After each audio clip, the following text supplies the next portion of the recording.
a leer en el Evangelio de Jesucristo según San Mateo, el capítulo 21 y el versículo 21. Y vamos a seguir en la sintonía, amén. Estamos ya finalizando este programa y esta semana, pero continuamos. Ustedes aquí, yo allá, pero en un mismo espíritu, amén. Sabiendo que un día estaremos todos allá en el reino de los cielos, gozándonos por toda una eternidad en su presencia. Gloria al Señor. Me alegro mucho, hermanos, de poder haber estado con ustedes durante toda esta semana, aprendiendo, formándonos, recibiendo las caricias del Señor, que tocan nuestra alma, que nos edifican. Y agradezco infinitamente al Señor Jesucristo por estos pastores de este lugar, mi hermano Giovanni y su esposa, tan bellos, tan especiales, tan sencillos, tan humildes. Sinceramente es una bendición contar con seres humanos como ustedes, pastores. Dios ha de bendecirlos siempre y prosperar cada día más su ministerio. Y ustedes, iglesia del Señor, amigos que vienen a congregarse aquí, sigamos adelante en el nombre de Jesús. La mayor bendición que nos ha tocado en esta tierra no es tener dinero, no es tener lujos o comodidades. Eso es bueno, a veces es necesario, ¿no? Pero aquí lo más valioso que tenemos es esa salvación tan bella y tan grande que nos ha tocado, amén. Esta es la por la que debemos luchar, por la que debemos estar ahí firmes, perseverando hasta el fin, amén. Vamos a leer entonces este texto, San Mateo capítulo 21 y versículo 21, que dice así: respondiendo Jesús les dijo, de cierto os digo, que si tuviereis fe y no dudareis, no solo haréis esto de la higuera, sino que si a este monte dijereis, quítate y échate en el mar, será hecho. Amén. Siéntese, hermanos, ya hemos orado. Y vamos a reflexionar unos pocos minutos. Hoy sí espero que sean pocos, pero que con la ayuda del Señor podamos llevarnos una reflexión más, una palabra más que edifique nuestra vida como Él lo sabe hacer. Porque Él conoce nuestra situación, nuestra necesidad, y hemos venido trabajando y cada día estamos más interesados en mejorar, en aprender. Y reitero nuevamente, hermano, que todo lo que usted y yo vayamos aprendiendo, escuchando, lo pongamos por obra en nuestra vida. Ser hacedores y no solamente oidores de la palabra, amén. Y quiero con la ayuda del Señor compartir con ustedes un pensamiento que tuve en algún momento, que aunque muy sencillo en realidad, pero me llevó a reflexionar en muchas cosas. Algunos de ustedes estuvieron cuando les contaba el testimonio respecto a lo que viví con mi hijo y el proceso por el cual el Señor me permitió pasar. Y en aquellos momentos y en aquellos días, cuando me quedaba la oportunidad de leer la palabra, leyendo este texto yo entendía algo. Y es la pregunta que me hice en algún momento y que quiero plantear en esta noche. ¿Por qué dudas? Así de sencillo. ¿Por qué dudas? Y hablar de la duda no es hablar solamente de desconfianza o de no creer o de no tener fe. Porque si leemos el texto una vez más, la Biblia dice que el Señor le respondió y les dijo, de cierto os digo que si tuviereis fe y no dudareis. Yo puedo entender quizá que hay momentos en los que yo puedo tener fe, pero aún así llegar a dudar. ¿Por qué? Si nos ponemos a analizar nuestra situación, nuestra realidad, nosotros venimos aquí o estando inclusive en la casa o en el trabajo, nosotros tenemos la plena certeza que tenemos al Dios Todopoderoso. Amén. Y uno aquí dice, el Señor es bueno, amén. El Señor todo lo puede hacer, amén. El Señor puede sanar tu enfermedad, amén. Y yo creo que ese amén sale desde nuestro corazón, ¿cierto? desde esa convicción que tenemos, que hemos creído en el Dios Todopoderoso. Pero una cosa es estar aquí y otra cosa es estar en la realidad del problema, en la situación real. Cuando ya entra a confluir ese amén con la realidad.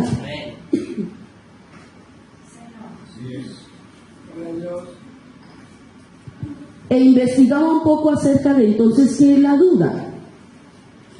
Y dice el diccionario que la duda es la vacilación que hay frente a dos opciones. Es una variable que se da donde yo tengo la oportunidad de estar en el dilema de lo ideal y lo real. Lo ideal fuera esto, pero lo real es esto. Lo estoy viviendo. Pero yo quisiera que fuera así. Entonces hay un espacio, hay una línea muy leve quizá, pero que me puede llegar a jugar una mala pasada, y es donde yo entro tal vez a caer en la duda. Y resulta que ese asunto de la duda se puede dar en nosotros los seres humanos con base a muchas cosas y a muchos aspectos, como por ejemplo nuestra sencilla humanidad, la razón, la esencia de lo que nosotros somos. ¿Por qué? Porque como seres humanos nos afecta el tiempo, nos afectan las circunstancias, muchas situaciones nos pueden jugar una mala pasada, y de pronto no tener la oportunidad de cumplir aquello que prometemos, de llegar a la hora que dijimos, de ser precisos en lo que prometimos, ¿sí? De pagar lo que sacamos prestado, en fin. Por ejemplo, si yo a ustedes les coloco una cita y yo les digo a alguien, a alguno de ustedes, veámonos en tal lugar a tal hora, y yo soy y me considero que soy una persona cumplida, una persona que doy mi palabra y la cumplo, una persona que soy responsable, y yo llego a aquel lugar donde me di cita con usted y no llega, ¿qué se genera en mí? Ira, malestar, ¿cierto? Porque tal vez me tomó por mentirosa, tal vez creyó que yo no iba a cumplir. Pero resulta que a nosotros los seres humanos, pues como les decía, como nos afectan tantas cosas, puede ser que quizás yo les coloque la cita y en realidad no pueda cumplirles, aunque tenga palabra, aunque sea muy responsable. Algo pasó, el carro se me varó, alguna dificultad y no pude cumplirle, porque las circunstancias nos pueden afectar a nosotros los seres humanos, los imprevistos, las coincidencias y muchas otras cosas.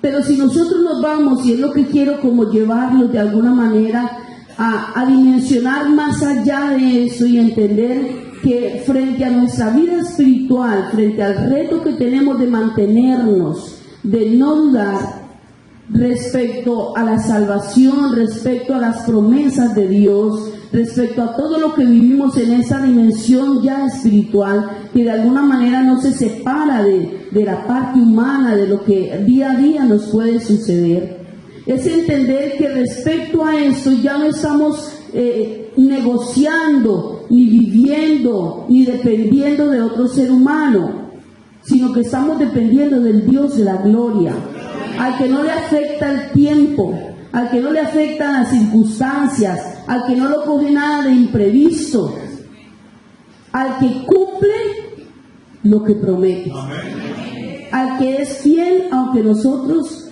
seamos infieles. Y resulta que entonces, frente a esta situación puntualmente, el hecho de que en nuestro corazón por un instante se albergue la duda, el único perjudicado seremos usted y yo. Porque Dios sigue siendo Dios. Pero nosotros sin Dios quedamos en el vacío. Y a mí lo que me da a entender la palabra del Señor es que se hace un llamado a que creamos, pero que no haya duda en ese creer. Si uno sale allá afuera, como les decía en estos días, pues la gente dice creer en Dios. Todo el mundo cree en Dios. ¿Sí? El borracho en medio de su borrachera se persina y cree en Dios. Pero hay una diferencia tremenda entre creer en Dios y creerle a Dios. Creerle a Dios es otra dimensión. Entonces pareciera ser, no sé si usted estará de acuerdo conmigo, pero pareciera ser que entonces esa duda puede generarse quizá por falta de conocimiento de quién es Él. Por eso el profeta o el Señor decía por medio del profeta que era necesario conocerle para poderle creer y para entender. Para que me conozcáis, creáis y entendáis que yo mismo soy y fuera de mí no hay otro. Entonces yo pienso a veces que quizás esa duda se puede generar porque en el momento que nosotros deberíamos dedicar para deleitarnos en Él, meditar en Él, conocerlo a Él, y que ese conocimiento nos lleve a creerle y a entender sus propósitos, hace falta.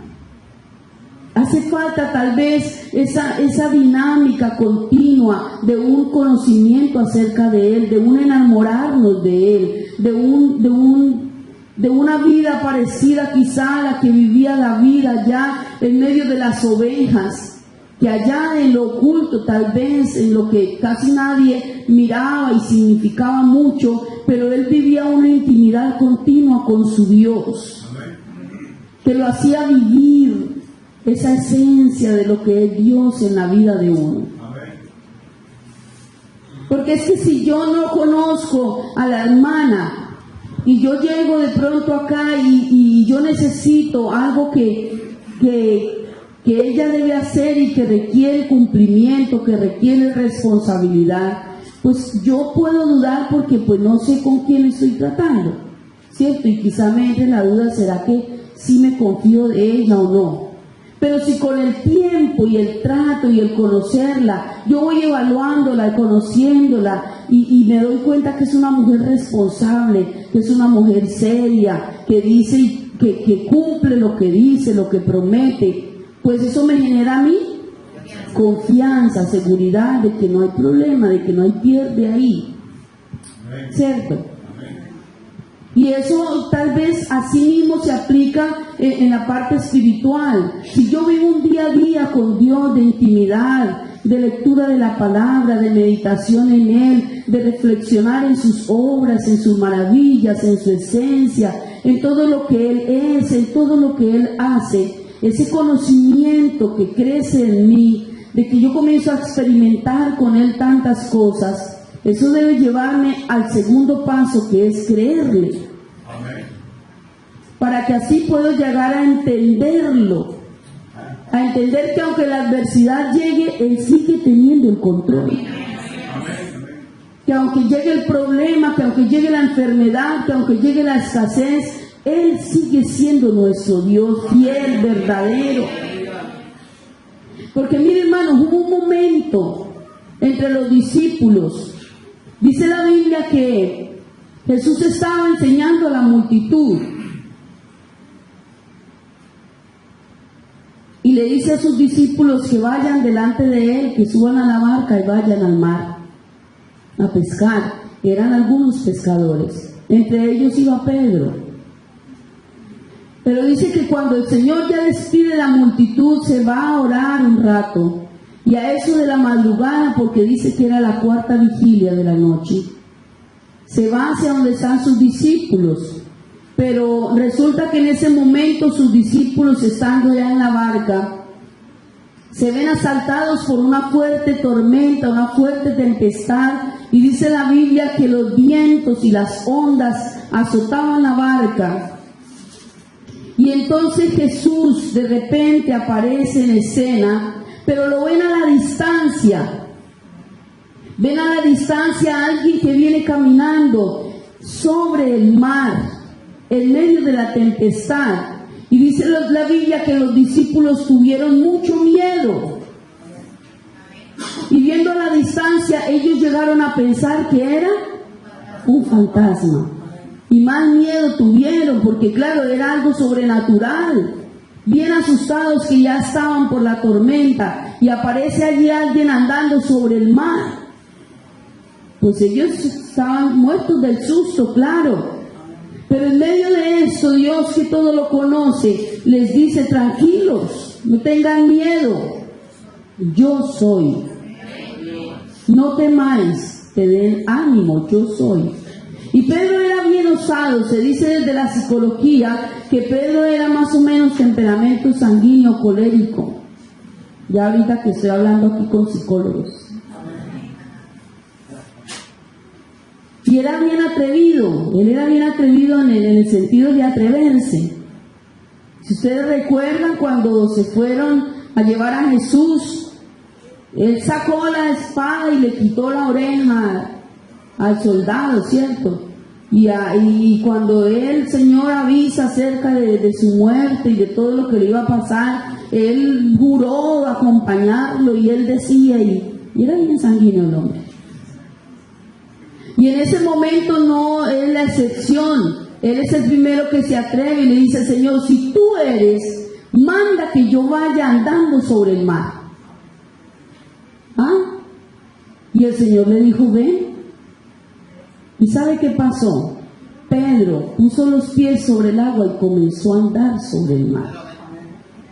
O sea, ahí ocurrió una cosa pues asombrosa, sobrenatural. Pero lo que a mí me llama la atención con respecto a lo que estamos hablando en esta noche es que literalmente la Biblia dice que cuando Jesús le dijo: ven, descendió Pedro de la barca andando sobre las aguas para ir a Jesús. Pero al ver el fuerte viento tuvo miedo y comenzó a hundirse, dando voces diciendo: Señor, sálvame. Eso le pasó a Pedro por haberse puesto a ver el viento, la tempestad. Eso le generó duda, porque Pedro creía, tanto creía, que andó sobre el mar. Tal era el grado de su fe, que le creyó a ese llamado de su maestro y andó sobre el mar. Sintió, experimentó, vivió lo que es andar sobre el mar en medio de una tormenta. Eso no lo vive cualquiera. Pero con todo y eso, en el momento que volteó su mirada a los vientos, a la tormenta, se hundió. Porque cuando usted y yo le damos la más mínima cabida a la duda, perdemos. Perdemos todo. Perdemos las fuerzas. Perdemos la fe. Perdemos toda una vida de experiencias con Dios. Parece que ya no existiera. Parece que no hubiera pasado nada en nuestra vida respecto a nuestra intimidad con Dios. Se nos olvida. Y fue de alguna manera lo que le pasó a Israel en unos momentos. Tan cegados estaban en medio de la situación y comenzaron a ver la adversidad, que en momentos difíciles algunos se atrevían a decirle a Moisés: nos has sacado de Egipto para venir a morir aquí de hambre, cuando allá comíamos pescado, cuando allá se guisaba lo más de bueno con mucha cebollita y todo eso, cuando en realidad eso no era verdad. Israel en Egipto le iba mal, le tocaba duro. Eran esclavos, le tocaba las tareas más pesadas. Pero en el momento que estaban ahí enfrentados al reto, al hambre, al mar, a todo lo que vivieron, ellos llegaron a pensar y a sentir que era mejor allá. Y lastimosamente ahora a muchos de nuestros hermanos les ha pasado así y han vuelto allá. Porque llegan aquí y creen y se hacen bautizar en el nombre de Jesús y dan unos cuantos pasos sobre el mar, pero cuando llega la tormenta, entonces piensan que es mejor devolverse porque allá estaban mejor. Cuando no hay verdad en eso, cuando no hay nada más agradable que estar aquí bajo la sombra del Omnipotente, cuando ustedes lleguen la tempestad, cuando llegue la adversidad, no estamos solos. Hay a quien clamar, hay a quien acudir. Y yo no sé si será, hermano, a usted en algún momento le ha saltado la duda, sea que quizás falte conocimiento de quién es su Dios, o que tal vez las experiencias que usted ha vivido con Dios o que hemos vivido con Dios no son suficientes como para tener la certeza y la seguridad de que Él tiene el control. Amén. Quizá falte eso, o a veces falta pasar por el molino, como hablábamos hoy con la hermana Mara. Pero yo me atrevo a pensar que tampoco es del todo necesario estar pasando por esos molinos como para aprender a depender, a creerle a Él. Mira, a mí me parece algo tan duro, pero pasó. La Biblia dice que a Juan el Bautista, que fue aquel que se le encargó preparar el camino para el Señor, la Biblia dice que él se paraba a predicar, a enseñar, a llamarle la atención al pueblo, y fue muy conocido. No se ha levantado otro igual a Juan. Y resulta que cuando el Señor viene a ser bautizado, fue al único, fue a Juan al que se le dio el privilegio, la oportunidad de reconocer quién era el que estaba ahí. A él le fue revelado. Nadie más pudo oír la voz que se escuchó en ese momento, afirmando que ese era el Hijo amado, el que había sido prometido para salvación a las naciones. Nadie más tuvo el privilegio de ver esa presencia del Espíritu Santo como en forma de paloma. Solo a Juan le fue dada la oportunidad y el privilegio de una experiencia tan maravillosa para que tuviera la certeza de que aquel que estaba ahí era el que había prometido, según el profeta. Pero mire que más adelante la Biblia dice que estaba Juan en la cárcel. O sea, ya eran otras las circunstancias, ya era otra la situación.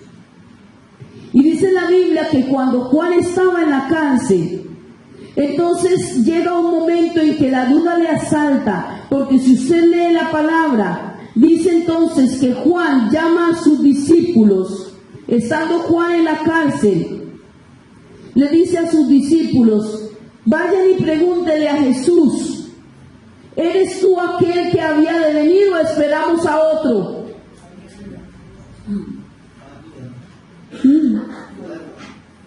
O sea que comenzó a dudar. Y la Biblia dice que en el momento que eso pasó, los discípulos le preguntaron eso a Jesús, se fueron a hacerle caso a Juan, y el Señor sabe qué le dice. Respondiendo Jesús les dijo: id y haced saber a Juan las cosas que oís y veis. Los ciegos ven, los cojos andan, los leprosos son limpiados, los sordos oyen, los muertos son resucitados, y a los pobres les es predicado el Evangelio. Como quien dice, si le entró la duda, si todavía lo que usted vivió no fue suficiente para creer que yo soy, entonces no me crea por eso, ahora créame por lo que yo hago, por todo lo que estoy obrando, por todo lo que estoy haciendo por la raza humana. Si se le olvidó el día que creyó, el día que vino a las aguas bautismales y dijo creer en Dios, creerle a Dios, aceptarlo como su Salvador, entonces nos da una oportunidad más. Ahora créanme por lo que he hecho. Entonces, ¿qué ha hecho tu Dios por ti? ¿Por qué dudas? No ha hecho nada. No nos ha favorecido el Señor. Claro, Dios ha sido más que bueno con nosotros. Nos ha mostrado de una y de otra forma su misericordia. Pero cuando Juan dudó, la Biblia dice que pidieron su cabeza. Y la cabeza de Juan fue servida en un plato, en una bandeja, y entregada a sus enemigos. Hermano, cuando uno duda, Satanás pide nuestra cabeza. Cuando entra la duda, la familia nuestra queda expuesta.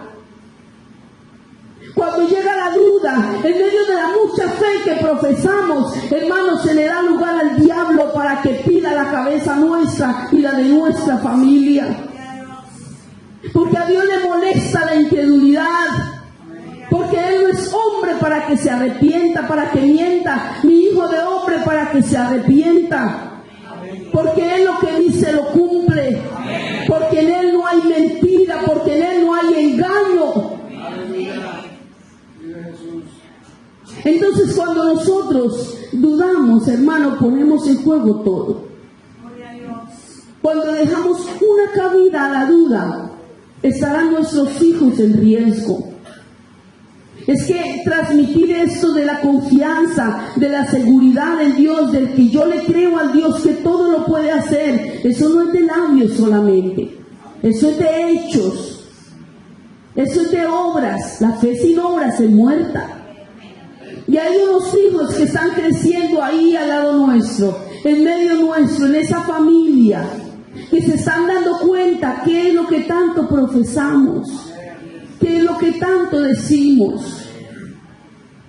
Y recuerdan ustedes cuando les contaba el testimonio de lo que me ocurrió con mi hijo. Y yo recuerdo, hermano, y fue de donde el Señor me dio este mensaje. Y yo recuerdo, hermanos, que en el momento que a mí me asaltó la duda y yo perdí el control y yo no sabía qué hacer, fue cuando yo entré en esa angustia tan horrible. Cuando yo comencé a mirar al viento, a mirar la tempestad, cuando uno quita la mirada de allá del invisible, que aunque yo no lo vea, Él está ahí, no hay duda. Fue en ese momento, hermano, que yo recuerdo que en ese momento, cuando yo comencé a mirar, no, aquí hay que firmar una tercera cirugía. Yo sé que aunque yo haya acabado de decir que tengo el Dios que todo lo puedo, en ese momento que yo miré a mi hijo y le di cabida por un instante a la posibilidad de que yo tenía que firmar una tercera cirugía, fue ese instante cuando yo le di lugar a la duda, cuando me embargó la angustia más horrible.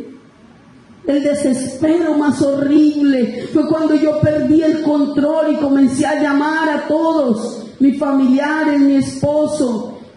Mi niño se va a morir, lo van a abrir a lo largo. ¿Qué vamos a hacer? Ayúdenme a dar esos gritos tal vez que dio Pedro: Señor, sálvame, me estoy hundiendo. La confusión llega, parece que no hay salida. Pero es solo por darle ese mínimo espacio a la duda. Porque Él sigue estando ahí. Pero lo que Él dice, yo quiero que tú me creas de verdad. Yo quiero que tú me digas de que eso que me dices, me lo compruebes. Me demuestres que es real. La Biblia dice que el Señor dejó de hacer milagros en una ciudad por la incredulidad de ese pueblo, de esa gente.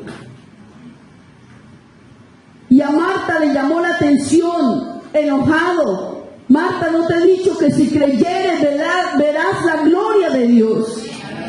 Entonces no hay duda en que el Señor le molesta que nosotros dudemos de Él.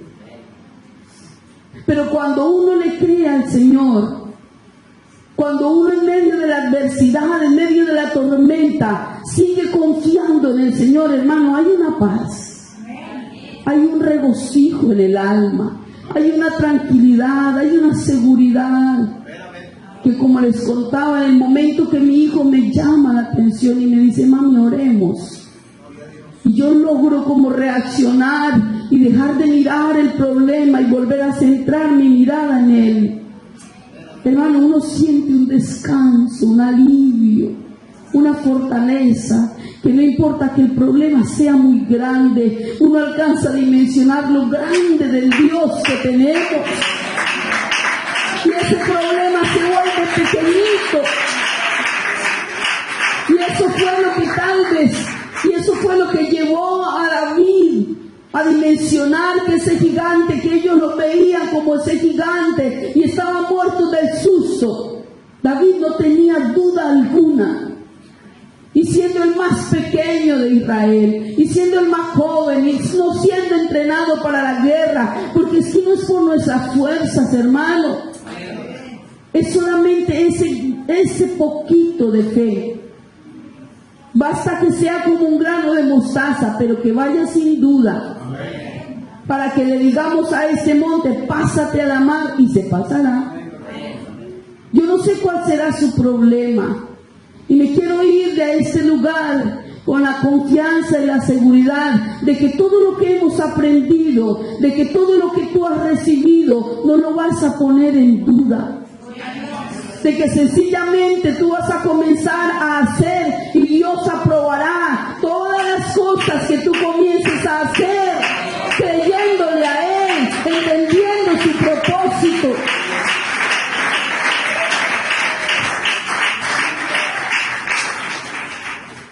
Porque es que estar en Dios no nos hace exentos de todo lo que le pasa a los seres humanos.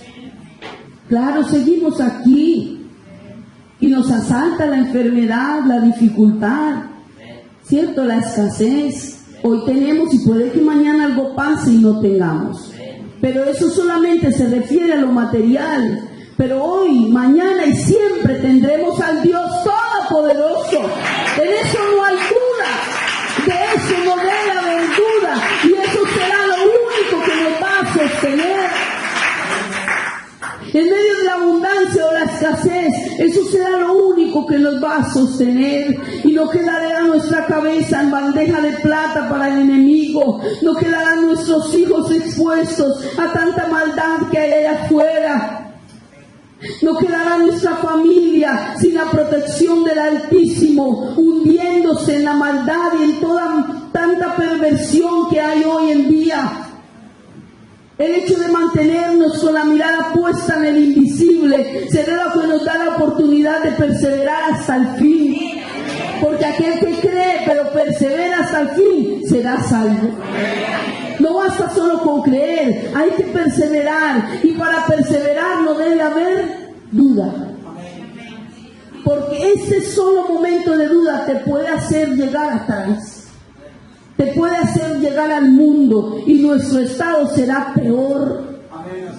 Y las ataduras serán mayores. Pero aquí estamos en el camino, en la brecha.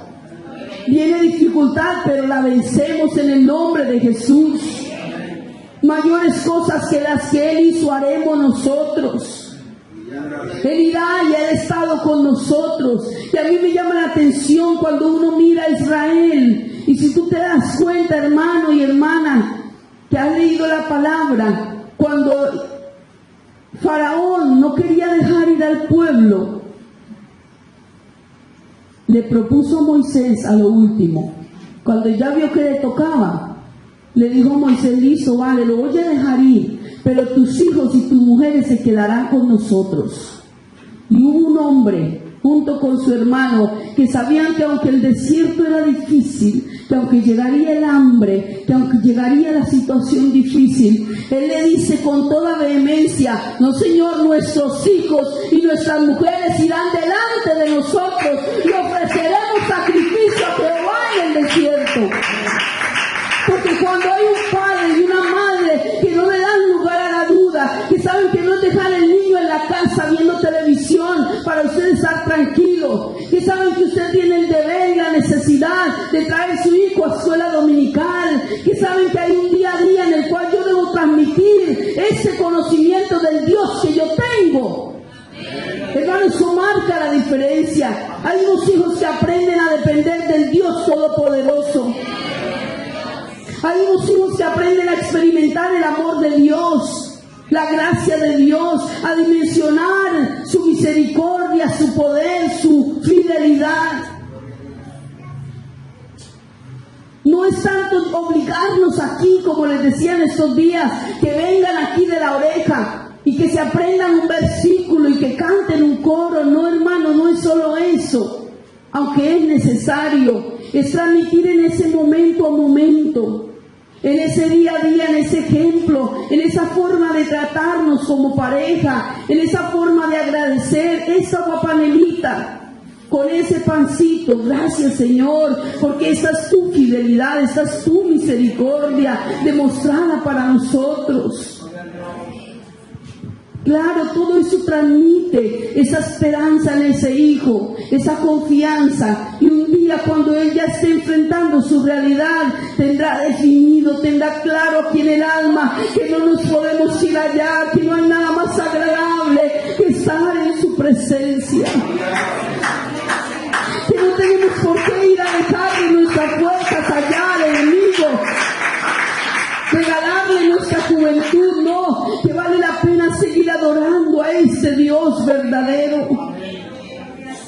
Hermano, pero cuando no dudamos, cuando no le damos ni la más mínima cabida a la duda, entonces seguiremos levantando bandera en el nombre de Jesús. Yo no sé cuál sea su situación, pero sé que vienen momentos difíciles a la vida y que como seres humanos de una u otra forma nos afectan en diferente manera las mismas situaciones a veces, pero cada uno la percibe desde su propia óptica. Pero aquí lo bueno es saber que sea como sea que usted lo sienta y lo viva, el Dios que tenemos es el mismo y sabe cómo lidiar con nosotros y sabe cómo ayudarnos, pero va a depender de nosotros, de esa decisión, de esa voluntad, de esa firmeza que haya para seguir adelante. Si no podemos hacerlo, si no podemos avanzar, ya no es culpa de Dios. Porque así como Él ha cumplido en los tiempos antiguos, Él sigue siendo el mismo hoy y sigue cumpliendo. Sigue siendo fiel. Está al tanto de tu necesidad, de la mía. Él se duele de nuestro dolor. Él quiere suplir esa necesidad. Él quiere seguir dándonos las fuerzas. Pero le molesta cuando hay duda, cuando ponemos en juego su palabra. Y el llamado es: ¿por qué dudas? ¿De qué dudas? ¿Crees que no te va a cumplir? ¿Crees que te puede fallar? Marta le pasó a eso: Señor, si hubiera llegado antes, Señor. Si es que nosotros lo mandamos a llamar a tiempo, ¿por qué no vino, Señor? Señor, cuando lo mandamos a llamar, Él todavía estaba vivo. Hubiera llegado a tiempo. No, hermano, Dios siempre llega a tiempo. A Él no lo asalta nada. A Él nada lo coge de imprevisto. Nosotros sí nos embolatamos en los afanes, en las angustias, pero Él llega en el momento que es. Si seguimos creyéndole a Él, si seguimos firmemente confiando en Él. Por eso Él llama la atención a Marta y le dice: Marta, si creyeres solamente y no dudares, verás la gloria de Dios. Y ella era bien atrevida también. Lo dijo: claro, Señor, yo sé que mi hermano se va a levantar. El Señor le dice: tranquila, Marta, él se va a levantar. Pero era tal la duda que ella no lograba entender qué era lo que Él estaba diciendo, quién era el que le estaba hablando. El Señor le estaba hablando en tiempo presente y era tal su grado de duda que ella lo vio a tiempo futuro. Claro, yo sé, Señor, que un día nos vamos a levantar y mi hermano se levantará y Él tiene que decirle: no, Marta, lo que te estoy diciendo es que yo estoy aquí, yo soy la vida, yo soy la resurrección, y el que cree en mí, aunque esté muerto, vivirá. Solamente necesitas creer, no dudar, mantenerte firme. No te he mostrado el amor que te tengo. De hecho, era una familia a la que más amaba. Y lloró Jesús ante la tumba de Lázaro. Pero así como lloró, también estaba ahí firme en su palabra.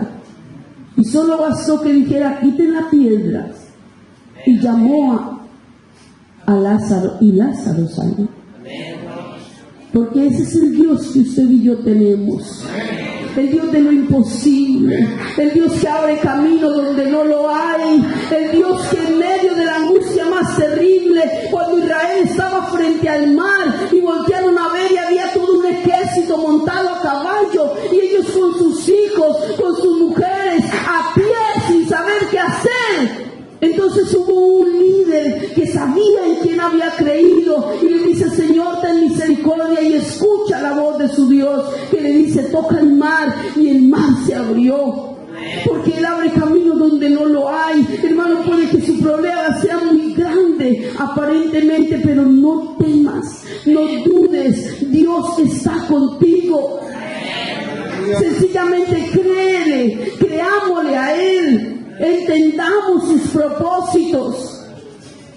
Que aunque parezca muy adversa la situación, hay un propósito. Para que me conozcáis, creáis y entendáis que yo mismo soy, que no hay otro fuera de mí, que yo salvo, que yo perdono, que así como quito la vida yo la doy, que no hay quien se pueda escapar de mi mano. Ese es el Dios que usted y yo tenemos. Y Job comienza a hacer un poco la dimensión de lo que es su Dios y lo describe de una manera excepcional. En el hueco de su mano Él junta las aguas, con 3 dedos recoge el polvo de la tierra, Él sostiene de la nada el universo, todo depende de su mano. Y uno se pone a dimensionar eso y la mente se le va. Y termina diciendo: ¿sabe qué? Esto es apenas el borde de sus vestiduras. O sea, todo esto es solamente un vistacito de lo que Él es. Ese es el Dios que usted tiene. Yo lo invito a estar en pie. Si ese es el Dios que usted y yo tenemos, a Él hay que adorarlo, a Él hay que seguirlo, a Él hay que servirle, a Él hay que entregarle todo el alma sin reservas, a Él hay que serle fiel, hermano. A Él debemos entregarle nuestras fuerzas, dedicarle nuestros hijos, nuestra familia, nuestro tiempo. Hermano, no nos sigamos embolatando en el mundo y sus vanidades, cuando hay un Dios aquí que nos ama entrañablemente y quiere hacer su obra en nosotros, cumplir su propósito en nosotros. Usted y yo fuimos llamados para algo más grande que andar embolatados en las bagatelas del mundo. Usted y yo fuimos llamados para marcar la diferencia. Hay un mundo que se pierde en la maldad. Hay unos jóvenes, hay unos niños, hay unos seres humanos. En estos días, hermano, he vivido experiencias tan maravillosas en este lugar. Y allí en el lugar de trabajo con la hermana Judith, a lo que vinimos a hacer, me decía un muchacho terminando la charla, que pues no tenía nada que ver con Biblia, pero a mí me es inevitable, yo no puedo evitar tener que decir de la palabra en medio de los escenarios donde el Señor me lleva.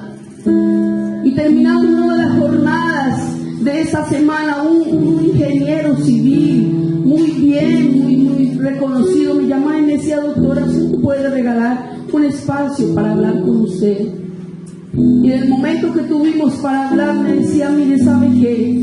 Yo tengo un buen hogar, he tenido una buena infancia, una buena vida, y me ha ido muy bien, pero hay algo que me falta.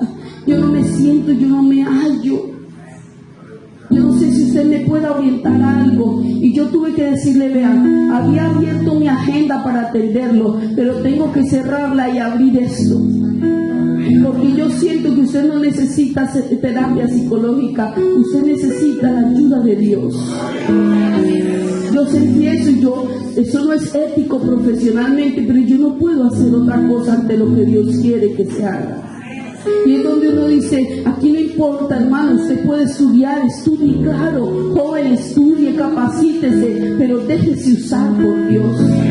Que Dios tiene un propósito. Aquí nosotros fuimos llamados para declarar a las naciones que tenemos el Dios Todopoderoso, que hay salvación en Él, que hay libertad en Él, que hay perdón, que hay misericordia.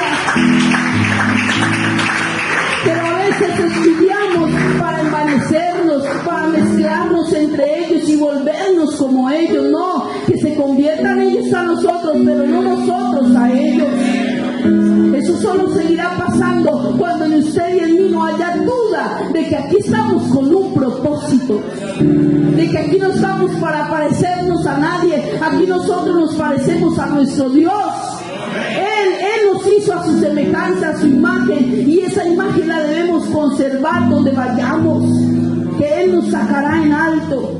Esa gente, esas muchachas, esos señores, esas señoras, habían en ese grupo como 50 personas toda esta semana. Vean, yo me gozaba en el Señor y le daba la gloria a Dios, porque todos salían diciendo: ve, aquí nos han venido a capacitar muchas personas, pero nunca habíamos sentido lo que hemos sentido con cada charla que usted nos da. Y la gente salía llorando en muchos momentos, porque para mí es inevitable, en medio de mis oportunidades que el Señor me da, ponerlo a Él de frente. Es que Él es el que obra, Él es el que hace, Él es el que se compadece del ser humano. Y si alguien tiene necesidad de Dios, puede venir al altar. Si alguien siente que la duda le asalta, que usted cree que esa relación ya no tiene oportunidad de ser, si usted cree que esos hijos ya están perdidos, si usted cree que ese hogar ya está derribado, yo le invito a que no dude. Hay esperanza en el Señor, hay libertad, hay oportunidad, pero necesitamos un corazón que crea, que esté firme. Soberano y eterno Rey,